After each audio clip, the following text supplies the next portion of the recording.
प्रिय विद्यार्थियों, पिछले वीडियो में हम आचार्य केशव की आचार्यत्व निरूपण के ऊपर में चर्चा कर रहे थे। हमने बात की कि आचार्य केशव द्वारा रचित कवि प्रिया में किस प्रकार से केशव ने अलंकार निरूपण करते हुए अपना आचार्यत्व सिद्ध करने की कोशिश की है। यद्यपि उनकी रचनाओं में कहीं कहीं कुछ भूलें भी रही हैं, लेकिन हम उनकी सुप्रसिद्ध रचना रसिक प्रिया के बारे में चर्चा करने जा रहे हैं। हमने देखा कि रसिक प्रिया में केशव ने श्रृंगार का रस राजत्व स्थापित किया था। उन्होंने इस रचना में श्रृंगार रस को प्रमुखता देते हुए इसकी रचना की। उन्होंने अनेक वृत्तियों की ओर संकेत किया, किंतु श्रृंगार रस के अंतर्गत ही श्रृंगार रस का विविध सोपानों को वर्णित करते हुए उन्होंने सर्वत्र प्राधान्य श्रृंगार रस का ही घोषित कर दिया। इतना होने पर भी केशव ने श्रृंगार रस के संयोग और वियोग नामक दोनों भेदों का उल्लेख तो किया है, किंतु उसके लक्षण नहीं दिए। इसके साथ ही संयोग और वियोग के प्रच्छन्न और प्रकाश नामक दो भेद किए हैं, और नायक स्वयं दूतत्व, दर्शनों के भेद, 8 नायिकाएं, वियोग की 10 दशाओं, संचारी भावों, मान आदि में से प्रत्येक के प्रच्छन्न और प्रकाश दो भेद किए हैं। यद्यपि केशव का वर्गीकरण सर्वथा मौलिक है तथा ऐसे उपभेद किसी भी संस्कृत ग्रंथ में नहीं मिलते, फिर भी इन वेदों का कोई मनोवैज्ञानिक आधार दिखाई नहीं देता। इसके अतिरिक्त केशव ने नायक नायिकाओं के जो भेद उपभेद किए हैं वे परंपरागत हैं। इनमें से केशव ने स्वकीय, परकीय एवं सामान्य नायकों में से सामान्य का विवेचन तो अनुचित जानकर छोड़ दिया, किंतु परकीय के अधिक भेद प्रभेद नहीं किए हैं उन्होंने। इसके साथ ही केशव ने आलंबन और उद्दीपन विभाव का वर्णन करते हुए आलंबन विभाव के अंतर्गत नायिका के यौवन, रूप, जाति, बसंत ऋतु, पुष्प, फल, दल, उपवन, जलधारा, जलाशय, कमल, चातक, मोर, कोकिल आदि की गणना की है, किंतु ये सभी वस्तुएं आलंबन विभाव के अंतर्गत न आकर उद्दीपन विभाव के अंतर्गत आती हैं।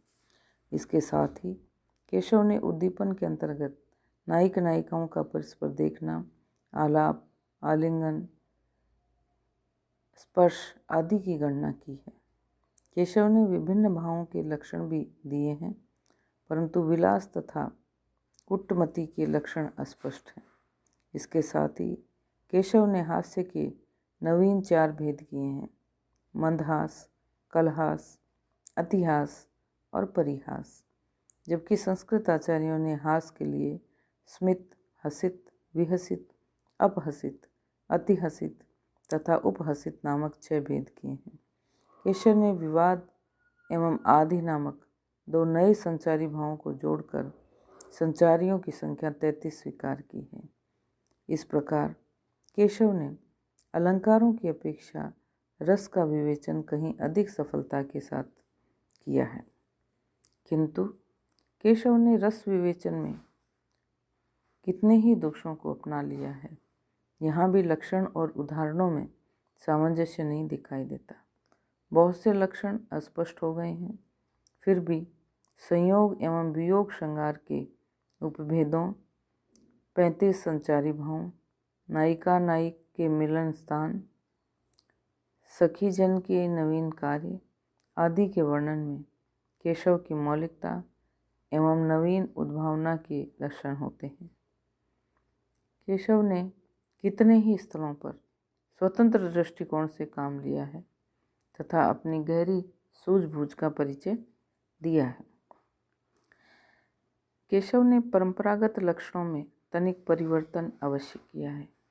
परंपरागत लक्षणों से मतलब है संस्कृत साहित्य में जो लक्षण चले आ रहे हैं, हिंदी ने भी उनको अपनाया और वही परंपरागत लक्षण थे। तो कवि कहते हैं, केशव ने परंपरागत लक्षणों में तनिक भी परिवर्तन अवश्य किया, किंतु वह भी सकारण है। उससे केशव के गंभीर पांडित्य और उर्वर प्रतिभा का पता चलता है। इसके साथ ही जब उनके लक्षणों की तुलना विभिन्न संस्कृत ग्रंथों से करते हैं तो केशव की गहन और विस्तृत अध्ययन का पता भी चलता है। यह बात सत्य है कि केशव ने अलंकार निरूपण एवं रस विवेचन में कुछ भूलें की हैं और उन भूलों को देखकर कभी कभी उनके पांडित्य पर संदेह होने लगता है। फिर भी उनके साहित्य शास्त्र संबंधी विवेचन को देखकर मानना पड़ता है कि कवि केशव रीतिकाल के प्रथम आचार्य हैं, जिन्होंने साहित्य शास्त्र की गंभीर चर्चा करके हिंदी में एक नवीन पद्धति का शुभारंभ किया है। इसके साथ ही ऐतिहासिक दृष्टि से भी केशव का महत्व सर्वोपरि है, क्योंकि केशव संपूर्ण पूर्ववर्ती रीति ग्रंथकारों में श्रेष्ठ हैं तथा परवर्ती रीति ग्रंथकारों के पथ प्रदर्शक हैं। उन्होंने आचार्यत्व को नई दिशा प्रदान की। अपनी रचनाओं में यानी कवि प्रिया और रसिक प्रिया में विभिन्न प्रकार के अलंकारों का निरूपण करके नवीन मौलिक उद्भावनाओं का विवरण प्रस्तुत करके अपने काव्य को या प्रबंधात्मकता की दृष्टि से अपने विशाल काव्यों को विभिन्न सोपानों में समेट करके और नवीन उद्भावना के संग आगे बढ़ने वाले जो काव्य हैं उनकी रचना की। काव्य से पूर्व उन्होंने काव्य के लक्षणों को अपनी कविता में रखा और लक्षणों के आधार पर नवीन काव्य रचा गया। उन्होंने अपने से पूर्ववर्ती कवियों की नकल नहीं की, वरन मौलिक उद्भावनाएं उनकी जगह जगह पर दिखाई देती हैं, चाहे वो अलंकार निरूपण हो, चाहे वो रस निरूपण हो, चाहे वो विषय वर्णन हो। विभिन्न क्षेत्रों में उन्होंने मौलिक उद्भावनाओं का सृजन किया। तदनुसार उन्होंने नवीन अलंकारों का भी सृजन किया। उन नवीन अलंकारों को उन्होंने अपने लक्षण ग्रंथों में स्थान दिया और उनके आधार पर लक्षण लिखते हुए नवीन पदों की रचना भी की। इसलिए इन सब विशेषताओं को देखते हुए यानी आचार्य केशव की कवि प्रिया और रसिक प्रिया दोनों प्रबंधात्मकता की दृष्टि से श्रेष्ठ हैं। दोनों रचनाओं में कवि की मौलिक उद्भावनाएं हैं। दोनों रचनाओं में पूर्ववर्ती साहित्य की परंपरा को आगे बढ़ाते हुए साहित्य रचना की गई है। फलस्वरूप हम ये कह सकते हैं कि केशव की काव्य रचनाएं आचार्यत्व निरूपण के बिल्कुल निकट हैं। उन्होंने लक्षण ग्रंथ लिखकर और उसके नीचे सुंदर उदाहरण देकर एक श्रेष्ठ मिसाल कायम की है, जिसके फलस्वरूप हम केशव को आचार्य केशव कह सकते हैं और वे रीति युग के आचार्य हैं, ऐसा कहना सर्वथा सत्य है। धन्यवाद।